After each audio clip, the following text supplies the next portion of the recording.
everyone, and welcome to Ohio Valley Couponer. Coming at you guys with a story time chat video, also to discuss a little bit about the TLC show Extreme Couponing and how I was almost on the show.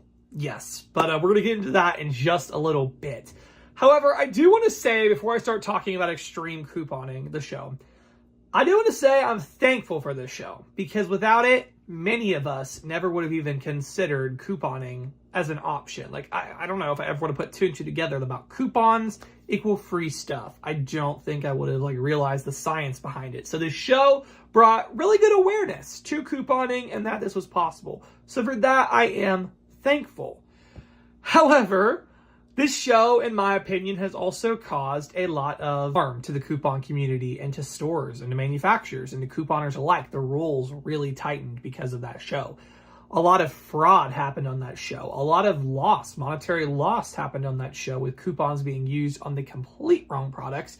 Literally fake counterfeit coupons were used on that show. It's mind-blowing. The show actually ended in December of 2012, so it's been off the air for 12 years, like new episodes. They do still show reruns, but new episodes, they've not had any new episodes for 12 years. But people still talk about this show. I literally, somebody in Kroger selling a deal, and he was talking about extreme couponing, about how they walk out with tons of stuff and hardly pay anything for it.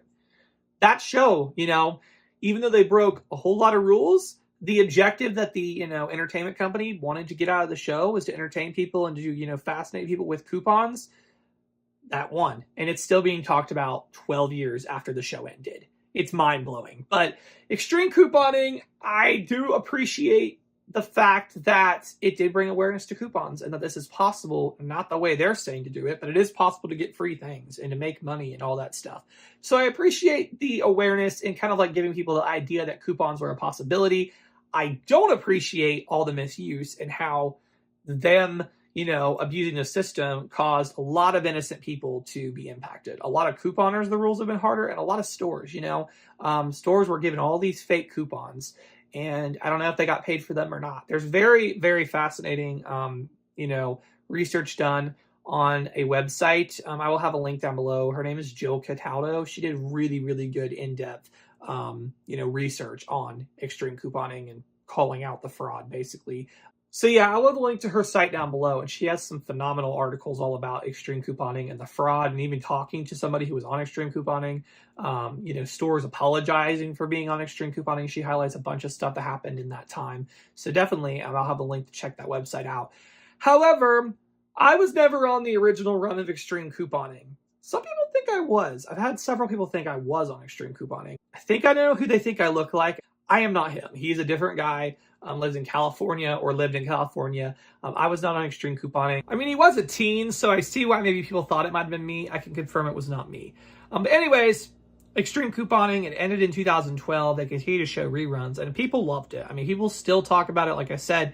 So much so that extreme couponing, I don't know if it was going to be called extreme couponing, but the same exact people who made extreme couponing were looking to reboot the show.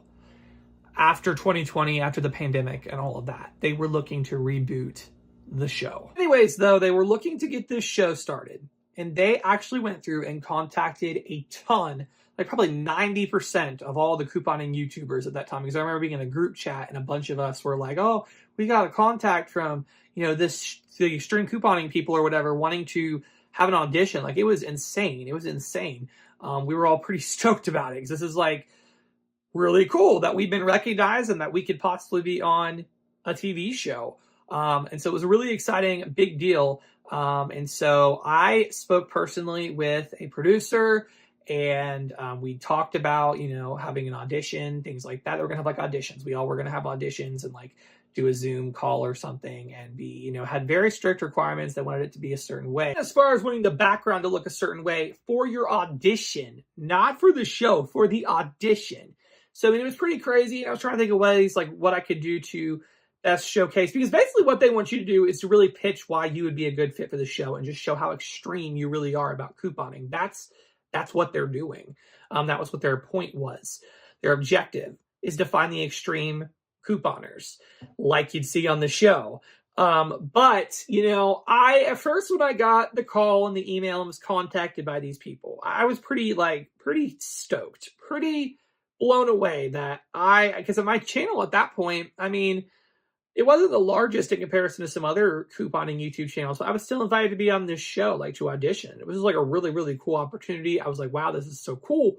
But the more I started to think about it, the more I realized I didn't think this is something that I wanted to be associated with, because yes, their history in the past of what they did by bending the rules, but it didn't seem like this time they were going to do any different the more I read. So like I got that list of like the requirements I would have to do for the audition, but then they also had questions like how many store cards do you have to get extra of deals, and just like things like that. A lot of questions, not so much about couponing like we do, but more of like how to make it more extreme for TV. And to me, at that point, it felt like they were not trying to show like how people can really save during these crazy times with inflation.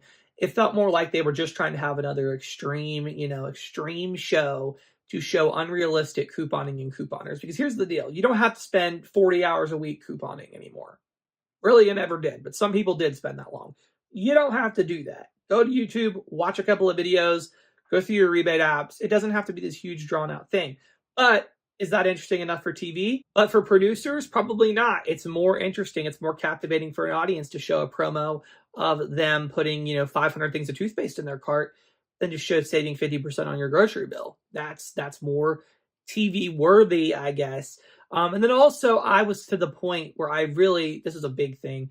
I'm not going to participate in fraud for the sake of television, because the thing that always like kind of was shocking for me, I watched extreme couponing, and there was one couponer in particular. She had a blog, and I followed her blog religiously for several years. And the deal she was posting online, like, I'll pay $1.99 for laundry detergent. I was like, why? I saw you get like 100 bottles on extreme couponing for free. Well, I think she participated in fraud, even though she denied it. But, why are you not sharing these crazy deals like you shared on extreme couponing on your blog? Like, you're paying more for things than you were willing to pay on extreme couponing. So that's kind of it. I take my integrity very seriously, and I'm not going to, number one, commit coupon fraud for anybody, not for TV, not for myself, whatever. I'm not going to commit coupon fraud. I'm going to be thankful for the deals that we do get and the freebies we do get. And I was not going to compromise my integrity for TV. And while I do admit that it probably would have brought more subscribers to my channel, I think that it was better for my image and reputation just not to participate in something like that, because quite frankly, it's unrealistic, and a lot of stuff that went on the show was just not right. And it sounded like they were going to take the same path with this one, the same approach as they did with the OG extreme couponing. So I actually decided to cancel my interview. I thanked her for her time. She was very nice, by the way, very nice about it. But I went ahead and just canceled and decided just not to participate. Several of my other fellow couponing YouTubers did indeed participate in the interviews, and the show did not happen because, quite frankly, based on what I was told, I talked to another YouTuber who interviewed with them, and they were disappointed. Basically, they were like, she showed her stockpile, and they were like, that's it? Like, they were disappointed that we weren't extreme enough. And the only way to be extreme like those people on TLC is to just commit coupon fraud and to do wrong. And so we're not going to do that. And so quite frankly, this show just never happened. But yeah, I was almost on extreme couponing, the new reboot that never happened. So I thought some of you guys might find this interesting. I'd love to hear your thoughts down below. Did you watch extreme couponing? Did you like it? It's entertaining. I'll give it that. It's entertaining, but it's unrealistic and in a lot of ways just wrong. So anyways, guys, like over this video. I hope you all enjoyed, and thank you so much for watching.